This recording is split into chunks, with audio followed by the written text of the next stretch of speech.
नमस्कार। मैं सीए मनमोहन जिंदल। जैसा कि हम सभी जानते हैं, बैंक्स में डिपॉजिट लिया जाता है, एडवांसेस दिया जाता है। कस्टमर ने जो डिपॉजिट दिया है उसकी सेफ्टी और सुरक्षा के लिए बैंकों को कुछ पोर्शन कैश रिजर्व रेशो और कुछ स्टैट्यूटरी लिक्विडिटी रेशो में इन्वेस्ट किया जाता है। इसी के द्वारा आरबीआई महंगाई पर थोड़ा इधर उधर करके लगाम भी लगाने की कोशिश करती है। तो सीआरआर और एसएलआर को मेंटेन करने के लिए बैंक क्या करते हैं? कैश के लिए तो उन्होंने जैसे अपनी आरबीआई की करेंसी चेस्ट होती हैं, उसमें पैसा जमा करके सीआरआर को मेंटेन किया जाता है। परंतु स्टैट्यूटरी लिक्विडेटेड रेशियोज को मेंटेन करने के लिए बैंकों को आरबीआई की सिक्योरिटीज खरीदनी पड़ती हैं, जो कि स्टैट्यूटरी लिक्विडिटी रेशियो और non SLR means non statutory liquidity ratio में डिफरेंशिएटेड होती है। एक small disclaimer that this information is contained for the purpose of spreading knowledge only. So, for taking any decision, kindly go through the RBI circulars, notifications, etc. So, as per the prudential norms for clarification on valuation and operation of investment portfolio by banks, bank has to invest in SLR securities and non-SLR securities.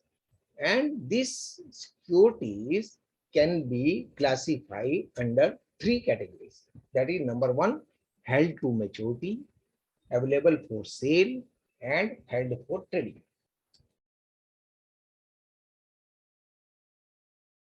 So these three are the broad categories. However, in the balance sheet, bank को ये 6 classification में categorise करनी पड़ती है।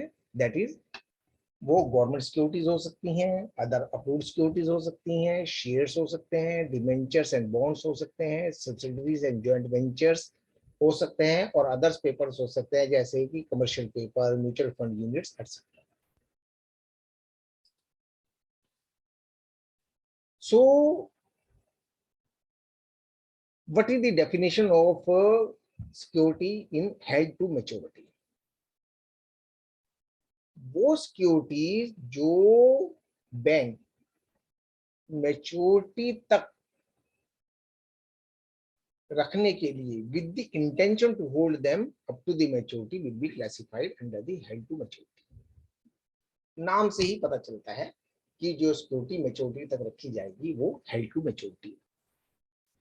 इस investment का portion 25% से ज्यादा नहीं होना चाहिए बैंक की टोटल इन्वेस्टमेंट में। परंतु बैंक को कुछ एक्सेप्शंस भी दी गई हैं कि यदि इन सिक्योरिटीज में इन्वेस्ट करता है तो वो 25% की कैटेगरी में नहीं मानी जाएगी। Recapitalization of bonds received from the government of India towards their recapitalization requirement and held in their investment portfolio. जैसा कि हम जानते हैं, पीएसयू बैंक में भी देखा है, बैंक टाइम टू टाइम बैंकों को कैपिटल देती रहती है, तो वो थ्रू कैपिटलाइजेशन बॉन्ड के जरिए ही देती है। Investment in subsidy and joint venture, तो इसमें भी अगर आप इन्वेस्ट करते हैं तो 25% की कैटेगरी में नहीं माना जाएगा। जॉइंट वेंचर क्या होता है? A joint venture would be one in which the bank, along with its subsidiaries, hold more than 25% of the equity.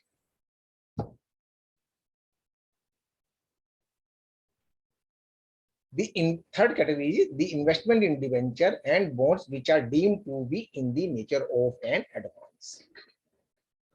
So ये तीन सिक्योरिटीज 25% की कैटेगरी में नहीं बनेंगे।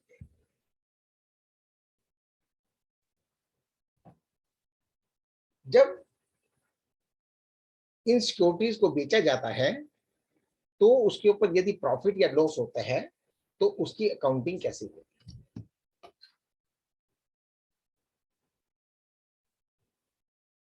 सो प्रॉफिट एंड लॉस, जो प्रॉफिट होता है उसको पहले प्रॉफिट एंड लॉस अकाउंट में डाला जाएगा और उसके बाद कैपिटल रिजर्व अकाउंट में डाल दिया जाएगा। However, loss on the sale will be recognised straightforward in profit and loss account.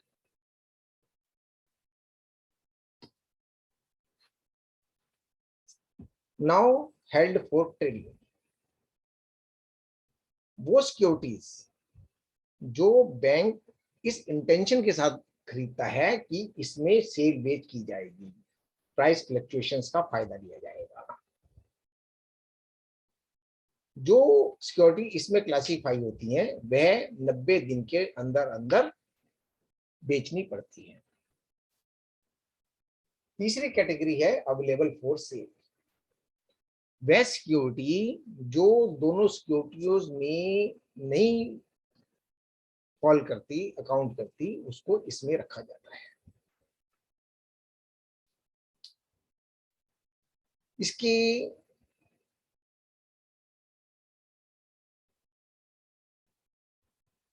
कुछ पैरामीटर्स हैं जिनके ऊपर बैंक डिसाइड करता है, basis of intent, trading strategies, risk management capabilities, tax planning, man power skills, capital positions.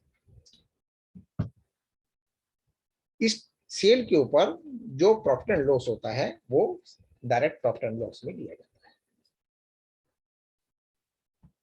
अब क्या है, तीन तरह की सिक्योरिटीज हैं और इसमें हम एक दूसरे में बैंक को अधिकार दिया गया है कि वो शिफ्ट कर सकता है, परंतु उसके लिए कुछ नियम है। बैंक्स में shift investment to and from held to maturity category with the approval of the board of directors once in year. So साल के शुरू में ही बैंक को डिसाइड करना पड़ता है कि वो हेल्ड टू मैच्योरिटी में कौन सी सिक्योरिटीज को रखेंगे। साल के बीच में बैंकों को ये अलाउ नहीं किया जाता है कि वो हेल्ड टू मैच्योर सिक्योरिटीज की शिफ्टिंग करें। Banks may shift investment from available for sale category to held for trading category with the approval of their board of directors, ALCO, Asset and Liability Committee, Investment Committee. यदि exigency में कुछ change करना पड़े तो with the approval of chief executive of the bank, head of the ALCO, but it should be ratified by the board of directors or ALCO.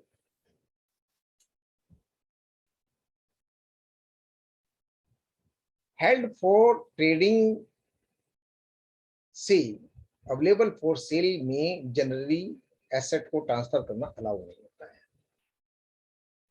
However, it will be permitted only under exceptional circumstances with the approval of the board of directors, ALCO, and investment committee.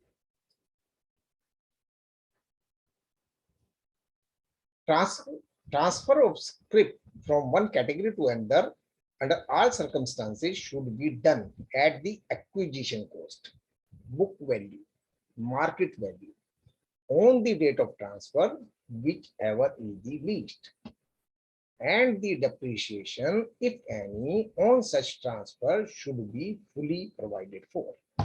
Means जितना भी depreciation इसके ऊपर हुआ उसका provision करना पड़ेगा. So these are the compliances which a bank has to comply the RBI directions on the investment portfolio of the bank. यदि कोई बैंक इनको नहीं मानता है तो वो पेनल्टी भुगतने के लिए तैयार है। धन्यवाद, नमस्ते, मैं CM Manoranjan, IBBI value and kindly subscribe and press the bell icon. धन्यवाद, थैंक्स।